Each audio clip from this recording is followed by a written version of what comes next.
Sizə indi maraqlı mat elədiyim bir oyunu göstərirəm. Mən indi qaralaram burada.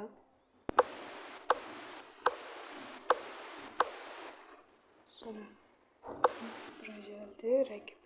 Burada səhv elədi amma. Və mən fil hücum eləyəndə piyadan gəldi ora. Mən piyadanı D5'i vurdum. Məzə gəldi bura. Indi F7'ni mat eləyəcək. Mən də gəldim bura. Atına hücum elədim.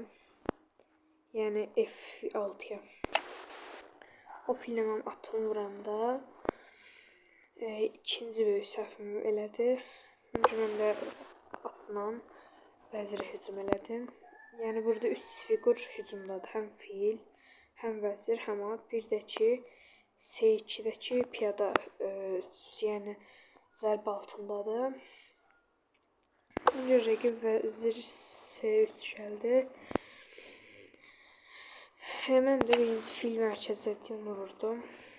Sonra o at F3 gələndə yenə ikinci böyük səhv elədi. Və mən də vəzir Y4 gəldim. Burada yenə ən böyük səhv elədi rəqib. Şahı D1'ə gəldi.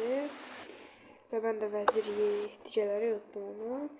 Amma vəzir burada bu keçiş eləməkdə səhv elədi. O şahı F1'ə çəkməli idi. Mən də yəni eyni şeydi. Yəni yenə də uduş vəziyyəti idi. Mən də vəziri yenə gələcəkdim Y2'yə. Şah verəcəkdim. Şah gələcəkdim J1'ə və mən də vəzir təzədən gələcəkdim D1'ə mat olsaydı. Sağ olun dostlar. Kanala abunə olub paylaşmayı unutmayın.